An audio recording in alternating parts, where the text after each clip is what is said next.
Welcome to WhiskyCast, cask strength conversation featuring news and interviews from the world of whiskey. I'm Mark Gillespie. This is episode number 841 for October 18th, 2020. Coming up in a few minutes. The way most people think about terroir and wine, which is this idea about the influence of geography and climate on a wine, on a finished wine in the bottle, does not exist in whiskey. Okay? In the way people traditionally think about it in wine.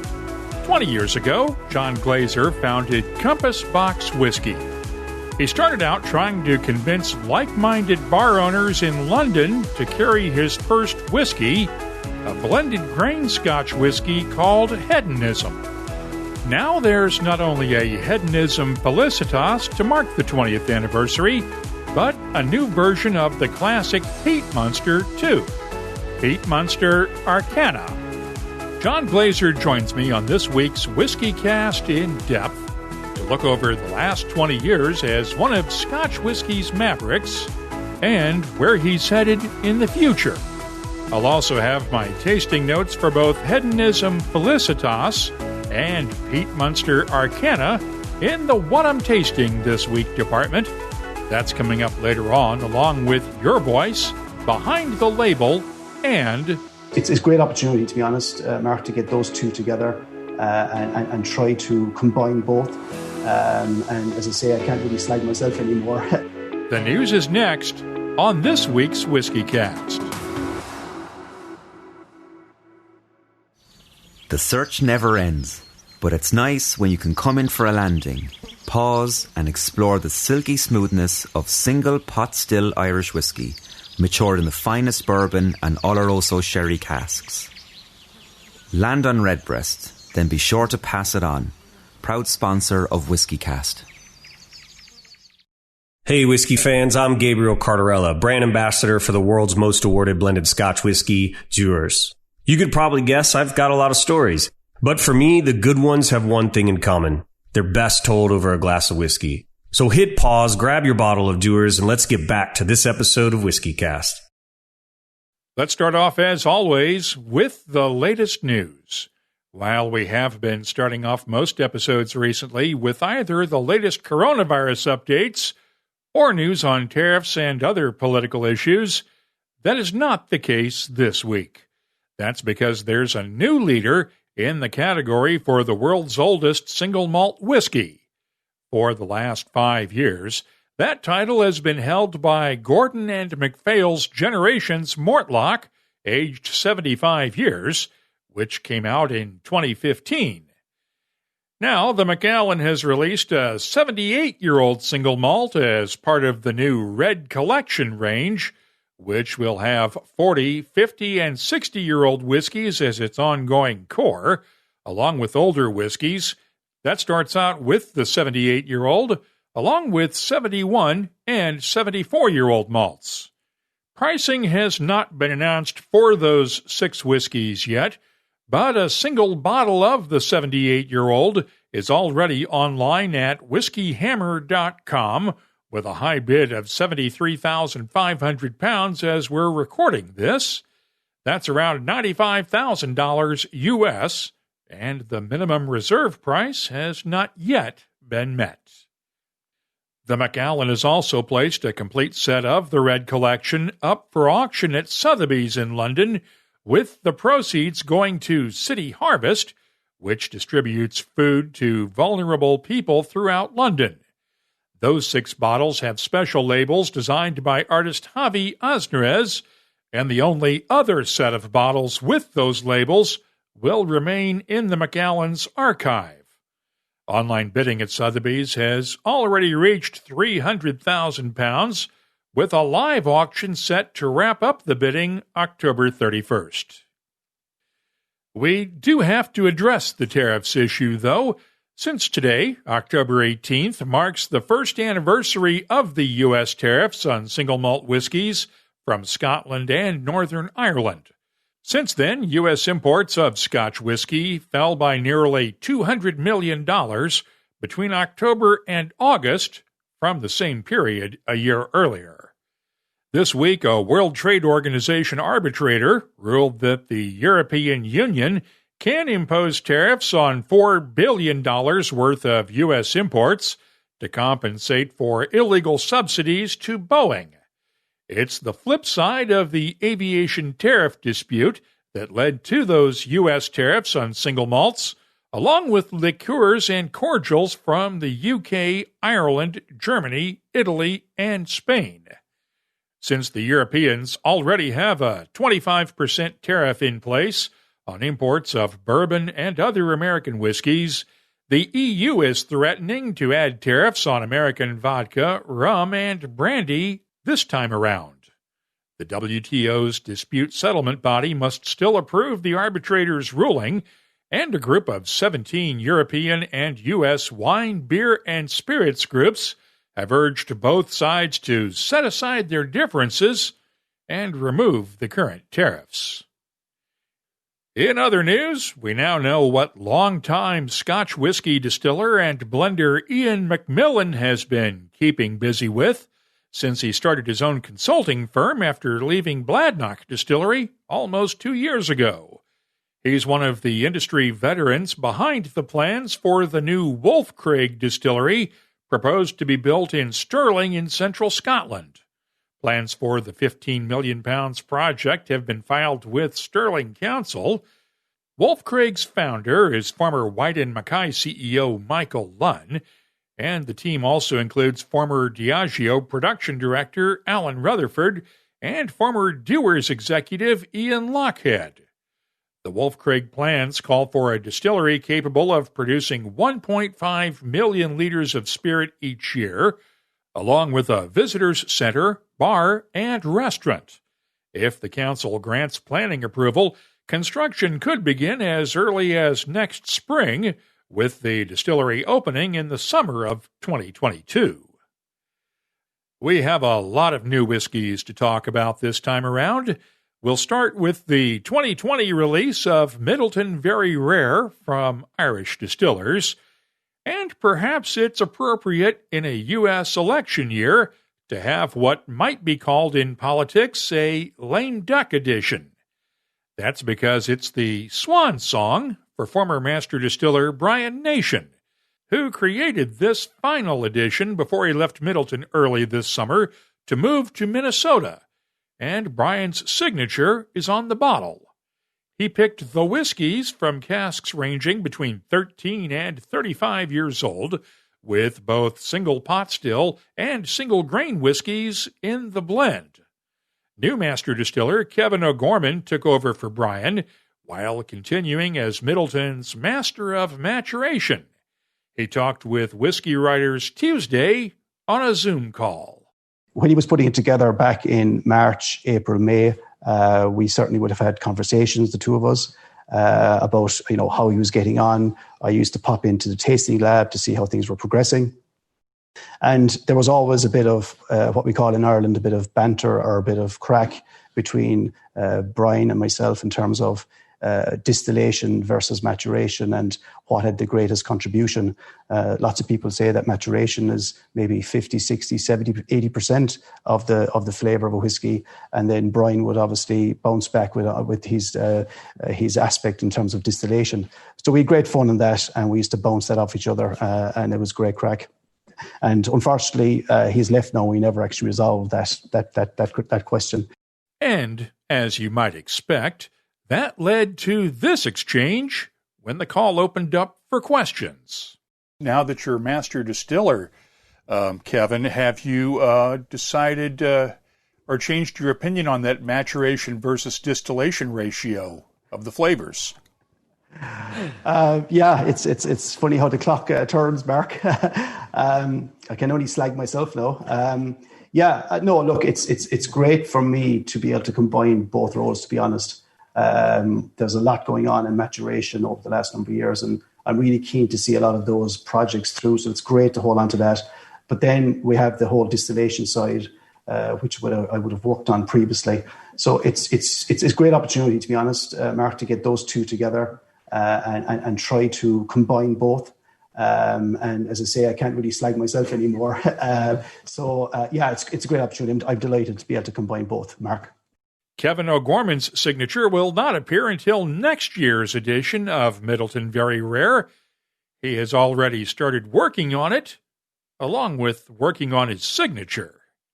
As for this year's release, it's already available in Ireland and will be available soon in the US, the UK, Canada, Germany, Australia, and global travel retail, with a recommended retail price of €180. That's about $211 US. Pricing in the US for 750 ml bottles has not been announced, though.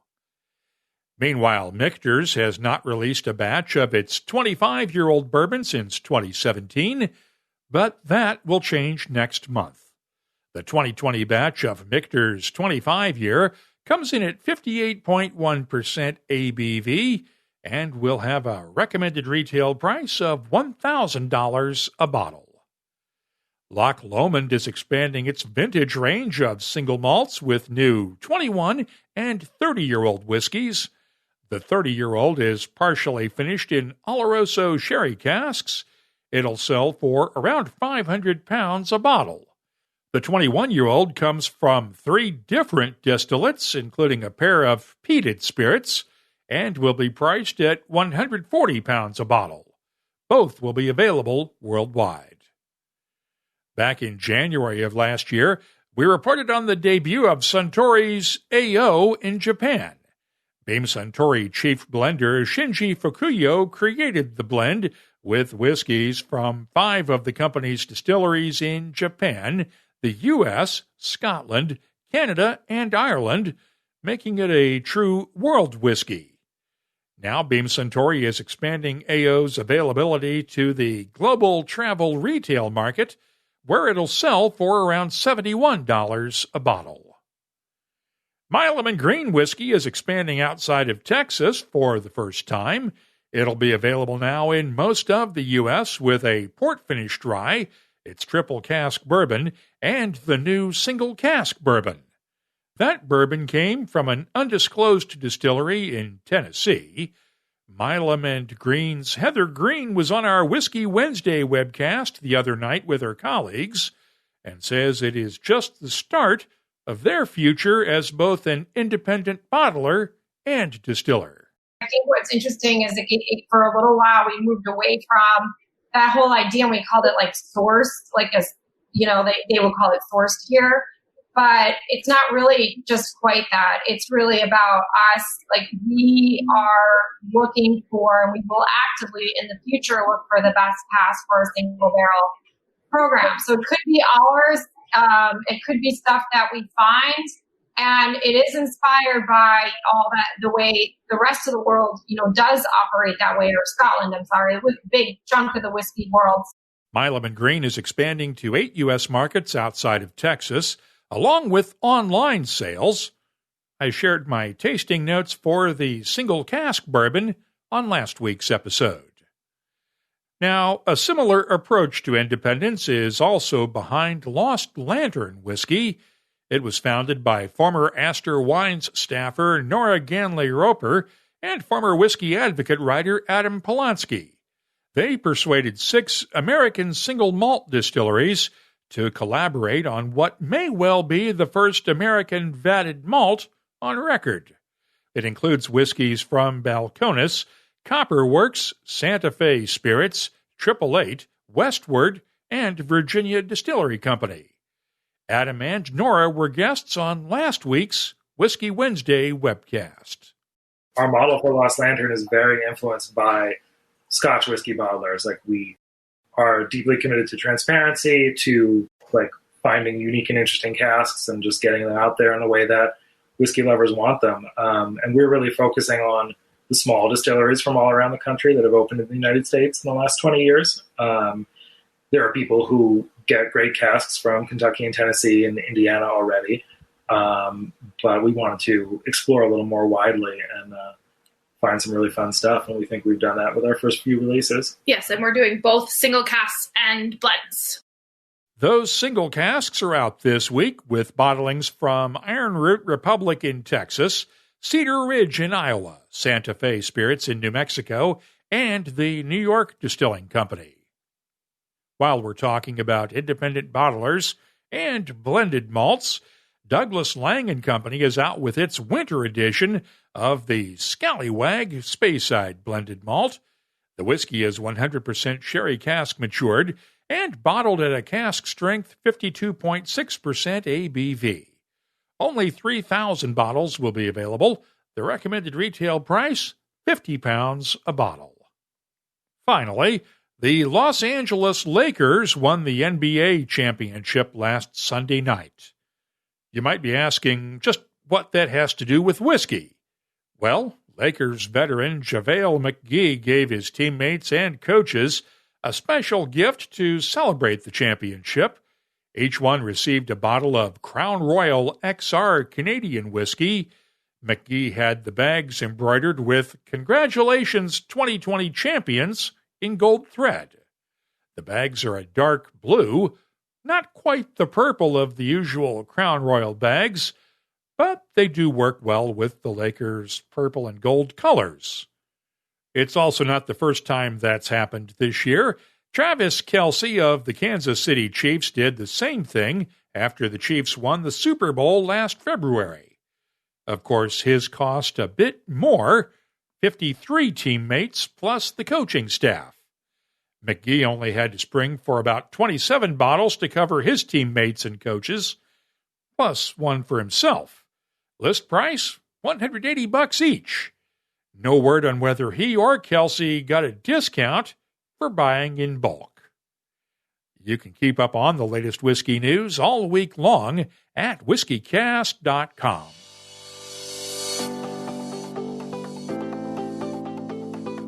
Time now for the WhiskyCast calendar of events, brought to you by Catoctin Creek Distilling.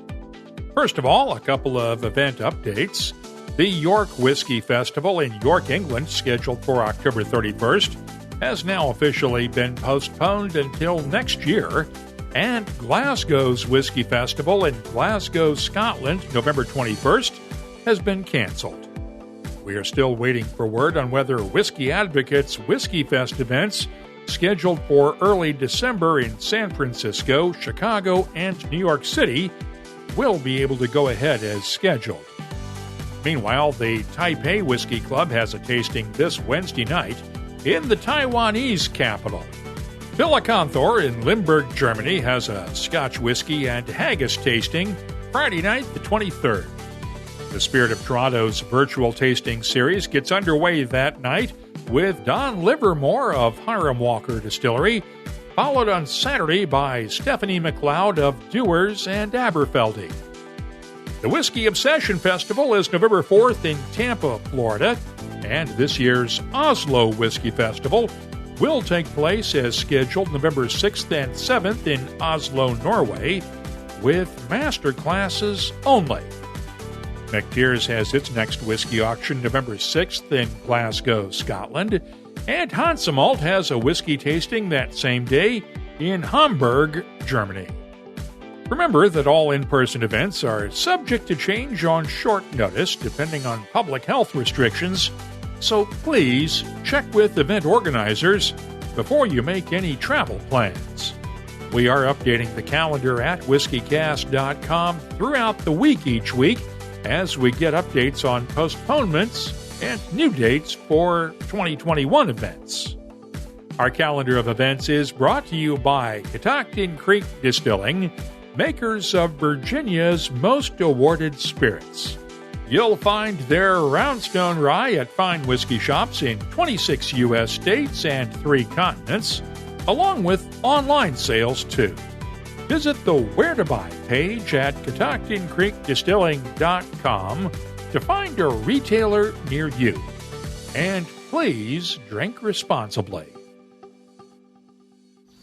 The search never ends, but it's nice when you can come in for a landing, pause and explore the silky smoothness of single pot still Irish whiskey, matured in the finest bourbon and Oloroso sherry casks. Land on Redbreast, then be sure to pass it on. proud sponsor of WhiskyCast. WhiskyCast In-Depth is brought to you by Mortlock. 20 years ago, the whiskey world was a very different place. That was back when Scotch whisky was struggling for relevance against vodka, rum, and other distilled spirits. Bourbon was barely on the radar, and craft distilling was nearly a decade away from becoming something to reckon with. It was also 5 years before we started WhiskyCast, just to really put things into perspective, and I was taking my very first steps in what has become a lifelong whiskey journey. 20 years ago, John Glaser founded the Compass Box Whisky Company in London. Back in those early years, Compass Box was a young upstart. Its whiskeys were whispered about among whiskey connoisseurs as worth the extra effort to search out, even as John Glaser was butting heads with the Scotch Whisky Association over his use of French oak staves mounted inside the barrels that he used for the original spice tree, something that went against what was referred to back then as traditional practices. Still is today. John Glaser and his team continue to push the boundaries of Scotch whisky 20 years later. We spent some time together online this week. John was at his office in the London suburbs, and you'll hear some background noise from time to time as we talked about the first 20 years of Compass Box. Did you think when you started out 20 years ago that you would reach this level and that it would take 20 years to do so? No. Well, yes and no, I guess is the answer. I mean, sure, I've been doing a lot of looking back over the last couple of months to the old files, 20 years of files, to the early days, documents, pictures, and we've also been looking into the archive and tasting the old whiskeys. Yeah, I think when I look back at the original ambition I had, I'm quite pleased and happy and proud that I and everybody who's been part of Compass Box over these years that we've accomplished a lot of what I set out to do. Not finished the work or the job, but certainly achieved a lot of what I'd set out to do in terms of helping show the industry what's possible with Scotch whisky. Did I think it was going to take, that I'd be doing this after 20 years? I mean, I think when you're in your 30s and you start a business like I was, you don't think about 20 years. Maybe you think about 10 if you're pushed, but you just don't think about 20. So anyway, I'm very happy where we are, and I'm not lost any excitement for what we do. When you started out, there were blenders, of course, but it was the old established companies that were doing this. It was folks like the Douglas Langs of the world. It was there wasn't a place for mavericks in this business, and they were doing things the way that it had been done for years and throughout the history of the industry. You came in and decided to do something different, and that wasn't really well received at first, was it? Well, it depends on where in the world you're talking about in terms of how we were received or I was received. I remember 20 years ago, Scotch whisky as an industry was really in the doldrums. Globally, shipments were down and it wasn't a good time. And, inventories were high in the distilleries because, they'd laid down all this whiskey anticipating sales to grow and they weren't growing. So it was a pretty difficult time. And in Scotland, I got the warmest reception when I started Compass Box. In Scotland, I got the warmest reception because people were saying, I don't care if this guy's American and he's selling grain whiskey and he's crazy labels and whatever I was doing. He's doing something to try to create some new interest in the national drink. And that was received warmly in Scotland. In England, people were a little sniffier, but they came around. And in the United States, I think I was always warmly received in the U.S., partly, I suppose, because an American, being an American starts a Scotch Whisky Company, people are interested in that. So it just depends on where in the world we were talking about in terms of reaction. Well, within the Scotch whisky industry, it wasn't that well received at first. You had the track record working with that little company, Diageo, but really going out on your own and sourcing these casks and then doing the Maverick thing, in the home market in Scotland, it wasn't as well received at first. I know that, especially around things like transparency and other issues that came along later, you've had some clashes within the industry. Well, within the industry, sure, Scotch Whisky Association, we've had some clashes over the years, but always, every single one of them, whether it was Spice Tree interstaves, whether it was the definitions campaign when they changed UK legislation on Scotch, or when it was the transparency campaign. In every instance, I was always trying to do what I thought was right for the industry, what was in the best interests of Scotch whisky. That wasn't always a view shared by the Scotch Whisky Association or some of its big members, but that was the fact. I'm not a rabble rouser, but I'm willing to challenge the status quo when I think it ought to be challenged. And a lot of the innovations that you came up with, you mentioned Spice Tree with those inner staves, those are things that are being done now in the U.S. and other markets that weren't being done 15, 20 years ago. Those are now commonplace elsewhere in the world outside of Scotland. You were really a pioneer in the use of those techniques. Well, yeah, I think that there's still to this day, but it's definitely loosened up. But certainly 20 years ago, there was a feeling in Scotland that I could sum up by saying, we do it this way because that's the way we've always done it. Even though, people who would have said that 20 years ago were actually taking a short view of history, because there's always evolution in anything, traditional practices. The way that we ran stills 20 years ago is very different than the way they typically were run 50 years prior, and so on and so forth. Types of casks typically used at the turn of the 20th century were not the same types of casks, generally speaking, that were typically used at the end of the 20th century. So there was always constant evolution, but there was this mindset within the industry that we do things the same way, and that's just the way we do it. It's changing now. Yeah. One of the things that you've been known for at Compass Box is the creativity on the outside of the bottle as well. The Compass Box labels and packaging are probably some of the most unusual, in a good way, beautiful and compelling packages in the industry. How much of that came from you at first, and how much of it came from your agencies? Well, at the risk of coming off as very immodest, it did come from me. I wanted to be a winemaker when I left university, and I was in the wine world for many years before getting into Scotch whisky. And I was very inspired by the world of wine 20 years ago when I started Compass Box, looking to particularly, North American, Australian winemakers in particular back then, many of whom just had seemingly the freedom to do whatever they wanted with their labels. They were quite creative in the face of more traditional at the time labels from, say, France or Europe. So it was me saying, let's bring ideas from the world of wine to the world of Scotch whisky. And I told Chris Edmonds and Bob Thwaites, who did the very first Compass Box labels 20 years ago, take it out to Pluto. I don't want this to look like any Scotch whisky label that's ever come before.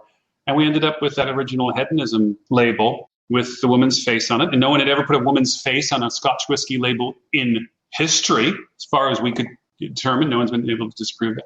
So it was really myself saying, let's do this differently. You mentioned hedonism. One of the whiskeys that you've released this year to celebrate the anniversary is Hedonism Felicitas. Let's talk about that one. What went into this one? Well, as if by magic, I have one here. Just a coincidence. I keep this on my desk as I've got a little Buddha, and I've got my pictures of my boys, and I've got this right now, ornaments on my desk, because I do love the packaging that Stranger & Stranger did for us on this one. And it's our 20th anniversary, one of our 20th anniversary whiskeys, so it just feels right. But the story of this is, because I started the company with a grain whiskey called Hedonism, or hedonism as we say in the US, but hedonism here. At certain milestones in the company, we've always gone back to revisit the hedonism idea and do a limited edition. So we did it at 10 years, 15, done some others as well. So for 20, we had to do this as well. So it's always going back, and there's a stylistic red thread through all the hedonisms we've ever done. It's virtually all American oak, cask aged. So we're looking for lovely depth of vanilla character, caramel character, hints of coconut. We love all those qualities that come from great American oak aging.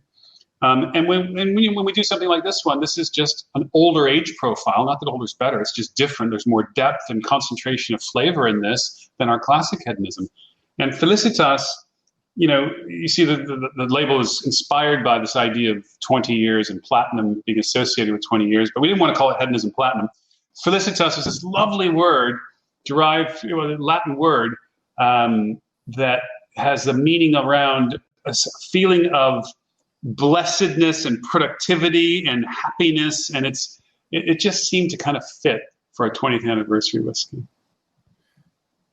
Let's go back 20 years to that original release of hedonism, and you were carrying the sample case around. We've talked about this before, carrying your samples around to bars in London, trying to convince them that they should stock hedonism behind the bar. What was it like back then trying to sell this, being an American and selling a single grain Scotch whiskey, when if people were drinking Scotch in 2000, they were drinking single malts or traditional blends? Yeah, well, it's about picking your audience, choosing the right audience. And so, the places I went to in the early days selling hedonism were people and places where I thought they'd be open to this kind of thing. And so people like Jonathan Downing in London and Nick Strangeway in London, when Jonathan had the Match Bar Group, and then he opened the London Milk and Honey, and Nick Strangeway back when he was with Shea, and going to people who understand good product, who understand how business works, but understand that we need to be open-minded about the future. Or in New York, Sasha Petrosky at the original Milk and Honey. It was just picking the right audience for what we do, because you're right, it wasn't for everybody. But yeah. You just released this week Pete Munster Arcana as another 20th anniversary release. Tell us about that one.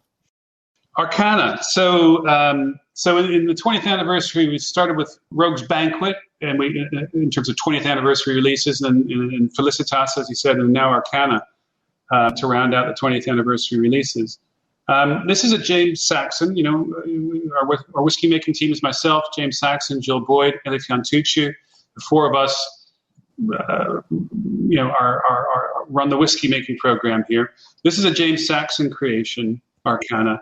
We had several years ago, put some blended peat monster at high strength into some used French oak barrels, the kinds we use for spice tree now. Don't use the staves anymore. That was ancient history, but we use these custom-made French oak barrels. And it gave our peat monster this lovely kind of spice and rich character and richness, baking spice. Think about crossing spice tree and peat monster in a sense, and you're kind of getting where we're going. And he used that as the basis for this recipe, and then blended in an older whiskey from the Talisker distillery, some lovely old Milton Duff, malt whiskey from the Milton Duff distillery, and created it to kind of temper it and soften it. And created this thing we called Arcana. And he wanted to call it Arcana because Arcana suggests mystery. And when we put the peat monster in those French oak barrels years ago, we had no idea what would happen. Maturation in whiskey is not a science. You can't predict what's going to happen when. You have to have a lot of faith and luck even. And this turned out pretty well through the mysteries of maturation.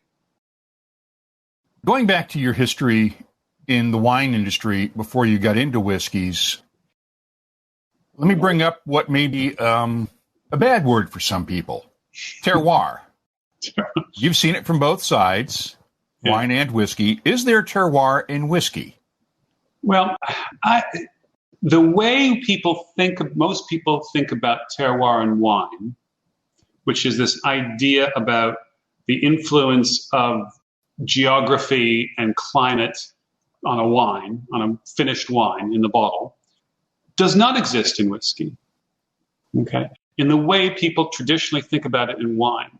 So because you make a whiskey on Islay doesn't mean it has to taste a certain way. It's not going to be peaty just because it's made on Islay. The decisions that people make about it's more about the human decisions and the local customs in terms of what whiskeys taste like than it is about the geography of a place. Climate can have an impact on maturation, subtle impacts on maturation. I do believe that Barley varieties will have an impact on flavor ultimately. I know there's contentious debate about that in the industry, but I do fundamentally believe you can have those differences. But is it about the barley strain? Is it about the geographic the situation of where it's grown? I don't know enough about it to really be able to tell. But no, I don't. In the way that we think about terroir and wine, I don't think it applies to whiskey. You can redefine terroir for the world of whiskey. And some people are doing that and using it that way, but it's not the same as wine, as far as I'm concerned. I think in wine, if you're taking all the grapes that go into that wine from the same vineyard and maturing them together, fermenting them together, and bottling them together, then you can have terroir in wine. But with whiskey, unless you're taking all of the grain from a single farm and distilling it by itself, and I'm using the Waterford analogy here, I don't think you can have a complete terroir in whiskey if you're assembling barley from multiple farms across Scotland or wherever and putting them together. Terroir is a single place, in my opinion. And I'm not sure where you go with this or whether you would agree on that, but at least that's the way I see it, is that you can have it if it's a single farm, in theory. In theory, I guess I'm with you on that. It's it just doesn't apply the way whiskey is traditionally made now. But even let's just be clear that terroir, whether we're talking wine or however it's defined and applied to whiskey, origin, in and of itself is interesting, can be interesting, whether we're talking wine or whiskey.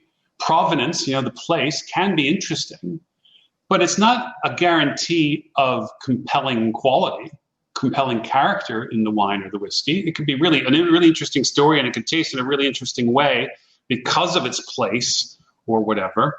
But I always remind people that, origin and provenance can be interesting, but they're not always guarantees of, compelling stuff. That's more around the reputation and the skills of the producer, if you ask me, regardless of where they're drawing, their components from. It's perfectly possible to have a mediocre terroir, depending on where your farm is located. Yeah. I mean, I love funky wines. I love wines from unusual places, unusual obscure grape varieties. I like all the crazy stuff, that is going on in the world of wine, which I love. But, not if it doesn't taste good. It's interesting, but, I'll be excited about one of these wines. And I'll serve it to friends. They're going to be like, "This is weird. I don't get this." They want. So it's of course everyone has their own tastes and interests, and that's the cool thing about the worlds of wine and whiskey, and it's not one size fits all. One of the things that you've been known for over the last 5-7 years or so is the Transparency Initiative that you launched along with Bruichladdich around the same time, largely because the SWA and the European Union were, shall we say, not exactly willing to embrace transparency under the current laws. Fast forward 5 to 7 years, and we're still at that same place where the same standards still apply. Is this a long game, in your opinion? Is this something that's going to take 5 to 10 to 15 years more to accomplish transparency? Or is this one where you basically decide, I'm going to quit banging my head against the wall and let it go? When you're trying to change laws, it's always going to be a long game, I think, anywhere. And so, it's yes to that. What we're talking about here is EU law that stipulates that spirits producers can only communicate the age of the youngest component of a blend. And we historically have communicated the age of everything with diagrams, and not trying to mislead people, just trying to be clear with objective information. And I contend that should be allowed. Now, many decades ago when this law was put into place, maybe there weren't as many interested consumers out there, drinkers out there who wanted all this detailed information, but today there are. And people have a right to know. So therefore, I do think that it's very easy to suggest that this law is no longer fit for purpose. This law no longer is relevant and ought to be reconsidered. We want to protect consumers. That's what the law was originally designed to do, but I'm not sure it's doing that anymore very well. So we need to reconsider it. Well, now Britain's out of the EU now, and transition period ends at the end of the year. But this law will still be adopted it'll still apply in the UK because it's retained EU law. Most of the EU laws, actually, as a percentage, are being retained in Britain as Britain exits the EU, which is kind of ironic, I think. But anyway, not to get into that kind of stuff. It's a long game. But now, if we do, if the industry does decide, the Scotch Whisky Association, that they do want to address this law in the future, it's simpler now in that you don't have to get 27 member states of the EU to agree to the change. You just need to get the UK Parliament to make the change. And I think it's the Scottish Parliament only, because I know it's the Scotch whisky law was enacted for Scotland only. I don't think it applies. It's technically, I know that the guys in England are able to follow the same standards, but I don't know if it's nationwide. I thought it was just the Scotch whisky law that the Scottish Parliament enacted. I could be wrong about that. So I'm not a lawyer here, but what my lawyer does tell me is that at the moment, the power to change the UK legislation resides in Parliament in London. Okay. Whether that shifts to Parliament in Scotland one day remains to be seen, as far as that's my understanding. And part of that law was initially enacted to save the industry from itself, because there were marketing types who were stating the oldest stages of the whiskeys in their blends to try to make it sound like they had 60-year-old whiskey and it was a 60-year-old blend. Yeah, sadly, I think that is true. I mean, I was part of that. I worked for a company, a long time ago where, that stuff happened. I worked in the Taiwan market for quite a lot, and that stuff happened. And so it was trying to protect consumers from, marketing gone awry. You weren't the one who did that, right? No, but I didn't realize you were working in Taiwan at that point, because I'm going, oh, wait a second. You weren't the one who actually put that 60-year-old label on the old Johnny Walker Oldest, right? Taiwan. I traveled to Taiwan from London quite often back in those days. Where do you think you go for the next 10 years? How far out do you look in the future now? Yeah, so 10 years, I get 10-year chunks now. Whereas when I started 20 years ago, 10 years was quite difficult to think about. But now I get 10 years because, when I think about laying down whiskeys, as we've been doing for years now, 10 years is not a great deal of time necessarily. This stuff starts to get really interesting around that time, just before. So where are we going to go in 10 years? I am more excited. I think it's fair to say I'm more excited today about what we're doing at Compass Box than ever, simply because so much, it's only been the last 8 years that we've been, laying down whiskeys, new fill, new make, sourcing the casks ourselves, going to the distilleries we'd like to work with, and having casks filled for ourselves. We've got over 20,000 casks, that we fill, maturing and filling more every year. And as those whiskeys in the coming years start to come on stream and start to find their way into our bottles, in whether it's current products or evolutions of current products or new products, I think Compass Box whiskeys are just going to become ever more exciting. So yeah, 10 years, 10 years, I hope we've got thousands more fans around the world, tens of thousands more fans around the world who love what we're doing, and many of whom have come to Scotch whisky through us, come to the joys of this great product through us. That's why we exist, is to make it more interesting place and bring more people into it. So that's my 10-year vision. Well, last time we did one of these in-depth interviews, I was with you in your office where you're at right now in London. And I asked you back then if you'd thought about at some point having to get your own distillery as the industry boomed and as the demand for aged whiskey on the open market and even in contract markets was starting to get small. Have you had any more thoughts about that since then? This was like 6 years ago when we talked. Yeah, was that 6 years ago? Well, yeah, I mean... And you haven't aged a bit, John. I have, but you haven't. I never say never, Mark. But, I still don't... We don't have any plans to be distillers. We looked at that. My chairman, Alan Rutherford, and I looked at buying a distillery, building a distillery 15 years ago or so. And we decided not to. A different business model. And plus, I like the flexibility and the creative possibilities of being able to draw on whiskies from across Scotland. So I'm quite happy that we are whiskey makers who are blenders. We're not distillers, but we're blenders. And I think we're more than blenders, but I'm quite happy with the way we approach things. I love the creativity that having access to all these different distilleries, whiskeys, provides us. So no distillery plans at the moment. One of the other questions I asked during that interview was whether you thought one of your sons or both of your sons might follow in your footsteps. They're a little older now. Any more thoughts along those lines? They are. They're teenagers still, so we've got some time to think about that. Given that neither of them show much interest in the enjoyment of alcoholic beverages, it's hard to say right now. Not that you necessarily have to drink to be in our industry, but who knows? It's too early to tell. One final question. Don't think I've asked you this one before. In your travels around the world, where is the most unusual place that you've walked into and seen a bottle of one of your whiskeys?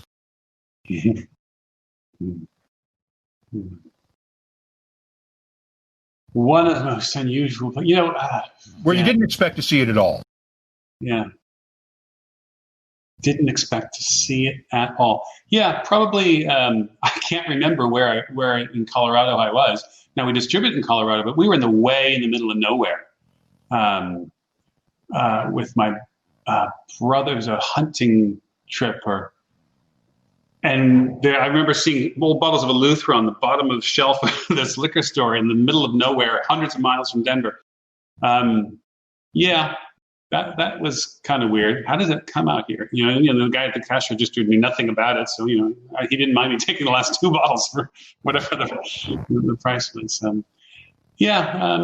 She was. Yeah, so one of the things that does astound me is that when you look at the distributors and the brokers who carry Compass Box, we actually are distributed in over 60 countries in the world.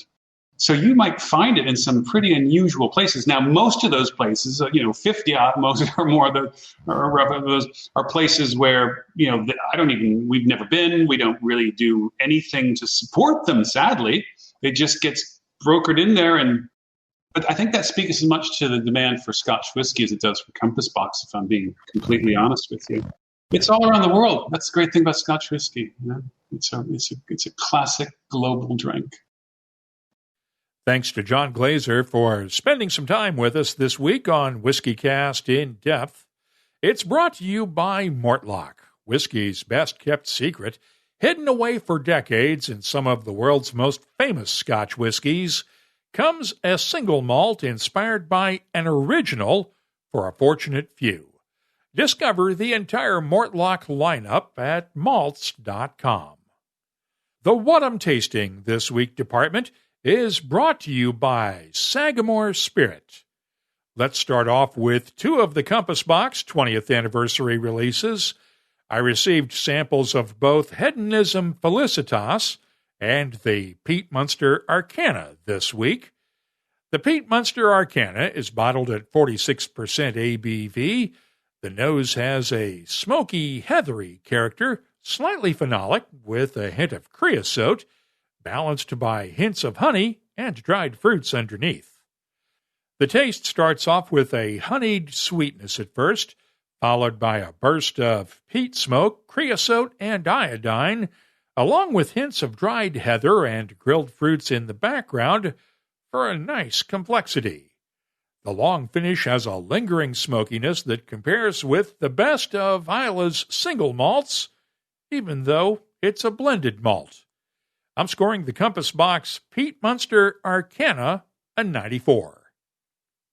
Hedonism Felicitas is bottled at 53% ABV, and the nose on this blended grain is crisp and floral with straw, citrus fruits, and hints of butterscotch and honey. The taste is tart and intense with lemon pepper, honey, and butterscotch. The spice gradually fades to emphasize the sweeter notes with a hint of dried flowers. The finish is long, sweet, and floral with just a touch of lingering spice. Another classic, I'm scoring the Compass Box Hedonism Felicitas a 94.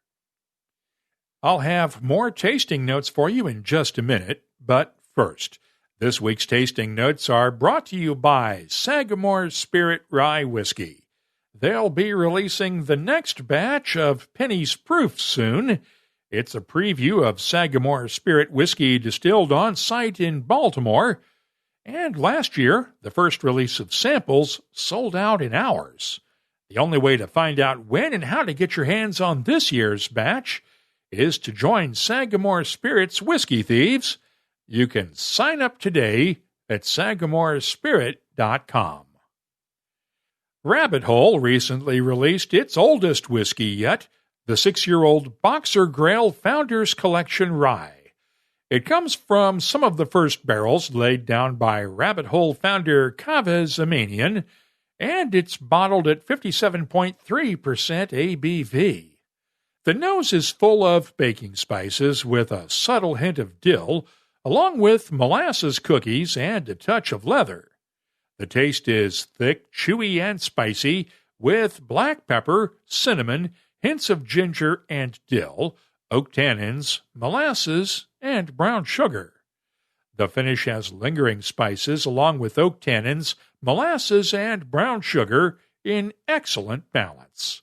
I'm scoring the Rabbit Hole Boxer Grail Founders Collection Rye a 93.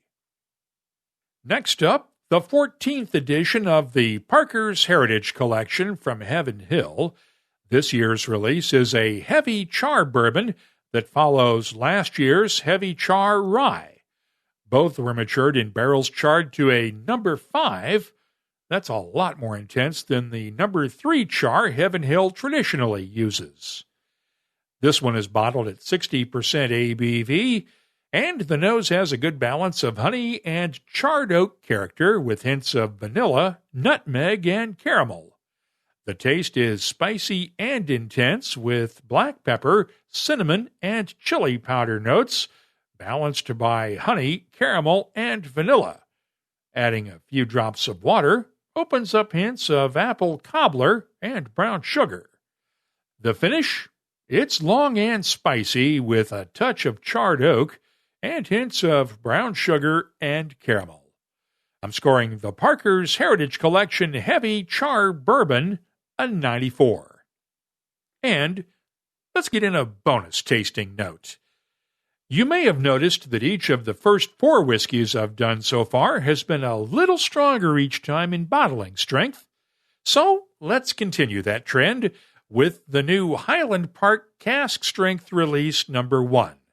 There's no age statement here, and it has a higher percentage of American oak barrels in the mix than the European oak casks that usually dominate the rest of the Highland Park core range. Cask Strength Release number 1 is bottled at 63.3% ABV. The nose has notes of butterscotch, manuka honey, brown sugar, vanilla, caramel, and subtle hints of peat smoke and dried flowers. The taste is well-rounded and complex, with spices balanced out nicely by sweeter notes of toffee, honey, and nutmeg, along with hints of grapefruit, orange peel, and papaya. Adding some water here boosts the fruitiness while not diminishing the spicy notes at all. The finish is long and spicy, with hints of toasted caramel and tropical fruits. I'm scoring the Highland Park Cask Strength number 1 single malt a 93. The What I'm Tasting This Week department is brought to you by Sagamore Spirit, and I'll be adding these tasting notes to our searchable list of more than 2,900 different whiskeys from all over the world. You can check it out this week at WhiskyCast.com. Hey, what's up, everybody? It's Gabriel Cardarella again, the Doers Guy.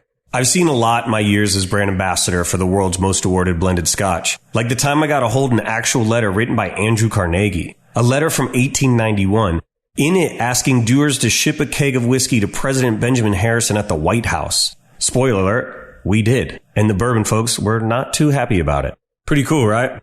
Well, here's another story for you. In 2019, our master blender, Stephanie McLeod, became the first woman to be awarded Master Blender of the Year by the International Whiskey Competition. And a year after that, she won it again. Stephanie's first creation for Dewar's 15 year, is another piece of history. Sweet, floral, with notes of honey and toffee, a perfectly balanced addition to the Dewar's lineup. It's a great introduction to Scotch for beginners, and it's more than complex enough to satisfy whiskey aficionados. So grab some Dewar's 15, call some friends, and make a few stories of your own. That's what a good bottle of whiskey is all about. Let's open up the inbox now for your voice.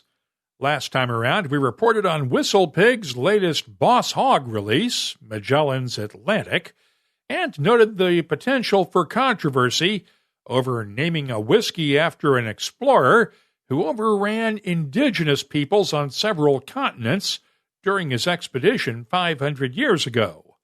Whistle Pig CEO Jeff Kozak told us last week that there had been no complaints about the name so far, and that the distillery was trying to honor the spirit of exploration.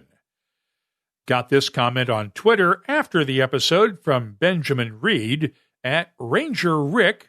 He lives in North Carolina. Gotta say, I was disappointed in the Whistle Pig Rye response to your questions about the Magellan Boss Hog. I've loved the Whistle Pig Ryes I've had in the past, but there's so much good whiskey out there to try, it's easy to make the choice to get something else next time.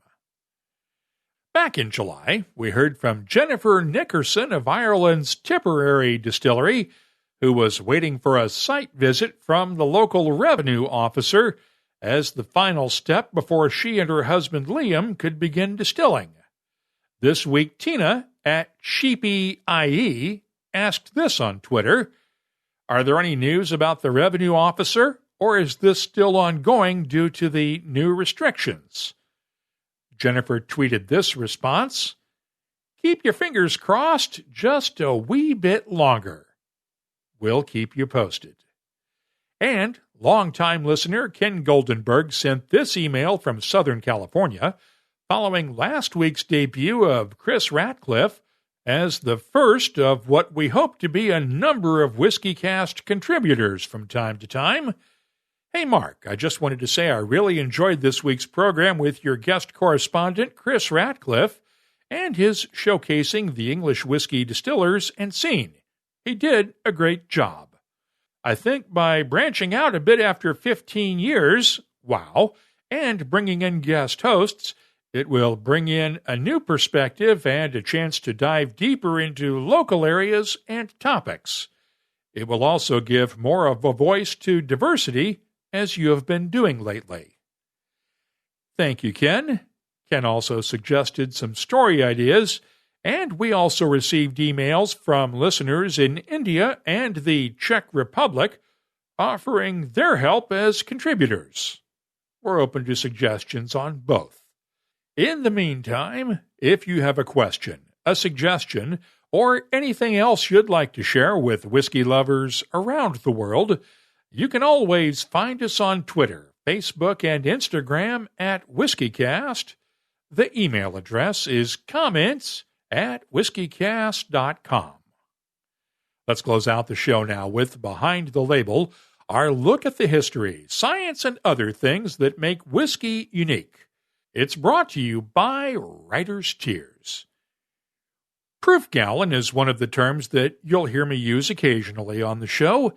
It is specific to the U.S., and you are most likely to hear it in our coverage of federal excise taxes, which are based in the U.S. on the number of proof gallons of spirits that a whiskey maker removes from bonded storage for sale. Now, you might think that's a simple definition. A proof gallon is equal to a gallon of pure alcohol. Not quite the case, though. While it is possible to get close to pure alcohol off of a still, anything that comes off the still at 95% ABV or higher automatically qualifies as neutral spirits, and that's the stuff that is the base for vodka. Now, in the U.S., whiskey cannot come off the still at more than 80% ABV or 160 proof. And since every distillery does things just a little bit differently when it comes to a spirit coming off the still, there has to be a common standard for assessing the taxes. That is where the proof gallon comes in. In basic terms, it is defined as a gallon of liquid that is 50% ethyl alcohol, the good stuff, when it's measured at 60 degrees Fahrenheit, and the measurement is based on the specific gravity. Next question. What is specific gravity? That's the way scientists and distillers measure the density of a liquid compared to water. That 50-50 mix of ethyl alcohol and water off the still is denser than straight water because the alcohol has sugars and other compounds in it. And since I was never very good at math, let's make it simple. A distiller can use a hydrometer to measure the specific gravity of the spirit. And if it comes in at 0.7939, going to 4 decimal places, at 60 degrees Fahrenheit, then that is 50% alcohol, and a gallon of the stuff is equal to 1 proof gallon. But what if the spirit isn't actually at 60 degrees? Well, that might involve more math.